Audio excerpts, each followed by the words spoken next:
Good morning class 8। Good morning to all of you. चलिए आज हम अपना स्टार्ट करते हैं chapter number 12 friction. You might have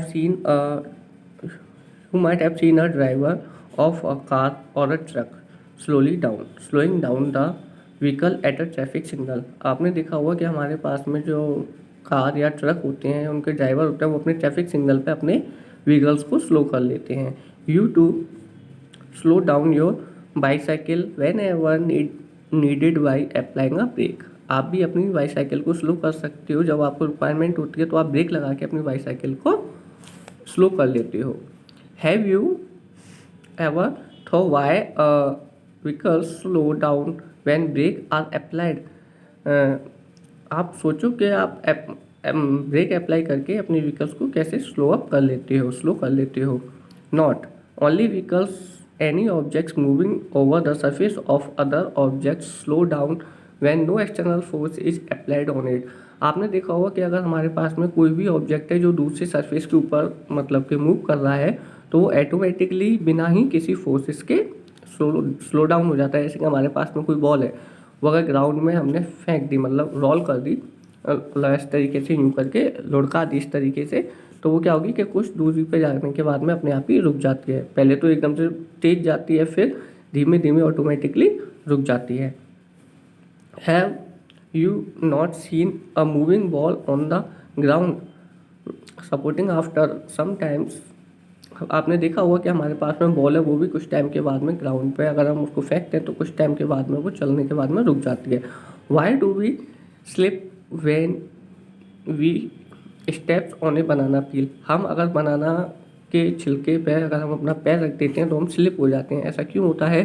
Y is the difficult to walk on a smooth and wet floor. हमारे पास में जो बिल्कुल साइन सरफेस होता है, स्मूथ सरफेस होता है, और जो गीला गीला सा सतह होता है, मतलब कि अगर कोई स्मूथ सरफेस है और वो थोड़ा सा पानी से भीगा हुआ है तो उस पर चलने में हमें प्रॉब्लम होती है, हमें डर रहता है कि हम कहीं फिसल ना जाए। ये देखिए, जैसे ये हमारे पास में बॉय है, इसने बनाना पील पर अपना पैर रखा तो ये क्या हुआ, फॉल डाउन हो गया, ये गिर गया, फिसल गया। You will find the answer such questions in this chapter. आप इस चैप्टर में इन सभी के बारे में पढ़ेंगे। You so that if you applying the force along the left frictions acts along the rights. हमारे पास में आपने देखा कि हमारे पास में ये कुछ एक्टिविटीज़ दी गई हैं, आप इनको एक बार पढ़ो, मैं आपको इनका कंक्लूजन बताता हूँ। You so that if you apply the force along the left the frictions acts along the rights. हमारे पास में क्या होती है, एक फ्रैक्शन होती है। फ्रैक्शन क्या होती है, किसी भी मोशन का अपोज करती है। अगर कोई बॉडी मेरी इस डायरेक्शन में मूव करना चाहती है, इस डायरेक्शन में, तो फ्रैक्शन फोर्स लगेगी इस डायरेक्शन में, यानी कि फ्रैक्शन फोर्स है वो अपोजिट डायरेक्शन में लगती है। ये इसमें यही बताना चाहते हैं, if you apply the force along the left then friction acts along the rights. अगर हम किसी भी बॉडी को मूव कराने के लिए उसको राइट डायरेक्शन में फोर्स लगाते हैं तो मेरी जो फ्रैक्शन फोर्स है वो लेफ्ट डायरेक्शन में लगती है। If you apply the force along the right the fraction force along the left. यदि आप राइट में मूव कराना चाहते हो किसी बॉडी को तो लेफ्ट में लगेगी, और लेफ्ट में फोर्स लगा के मूव कराना चाहते हो तो फ्रैक्शन फोर्स राइट में लगेगी। क्लियर है। In both cases the force oppose the motions of the book. दोनों केसेस में हमारे पास में कोई भी ऑब्जेक्ट है, इसमें बुक की बात कर रहे हैं, मैं कहता हूँ कोई भी ऑब्जेक्ट है, अगर हम उसको फोर्स लगा के किसी पर्टिकुलर डायरेक्शन में मूव करवाना चाहते हैं तो फ्रैक्शन फोर्स हमारी अपोजिट डायरेक्शन में लगेगी और उसके मोशन का अपोज करेगी। The force of friction always oppose the applied force. जो फोर्स ऑफ फ्रैक्शन है वो ऑलवेज अपोज करती है अप्लाइड फोर्स का। क्लियर है। In the above activity the force of fractions acts between the surface of the book and the surface of the table.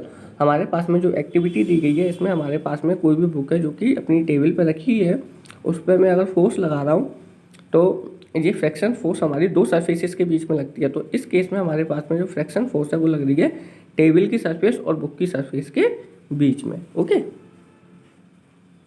In the fraction is the fractions the same for all the surfaces. क्या fraction सभी surfaces के लिए same रहती है। Does it depends on the smoothness of the surfaces. क्या ये surface की smoothness पर भी डिपेंड करती है। Let us find out. हम इनके बारे में आज जानेंगे। तो मैं आपको पहले हिंट दे देता हूँ कि हमारे पास में जो भी फ्रैक्शन है वो एक तो दो सरफेसेस के बीच में लगती है, और वो डिपेंड करती है कि हमारे पास में सरफेस कैसा है, रफ़ है या स्मूथ है। अगर हमारे पास में रफ़ सरफेस होगा तो उस पर फ्रैक्शन फोर्स ज़्यादा लगेगी, और अगर स्मूथ सरफेस होगा मतलब बिल्कुल शाइनिंग एकदम चिकना हुआ ऐसा, और सतह होती है एकदम शाइनिंग दार सतह होती है, अगर इस तरीके का मेरा सरफेस होगा तो उस पर मेरी फ्रैक्शन फोर्स कम लगेगी। क्लियर है? ओके स्टूडेंट्स, जो हमारे पास में नेक्स्ट पोर्शन है हम उसको नेक्स्ट क्लास में पढ़ेंगे। Okay, thank you to all of you.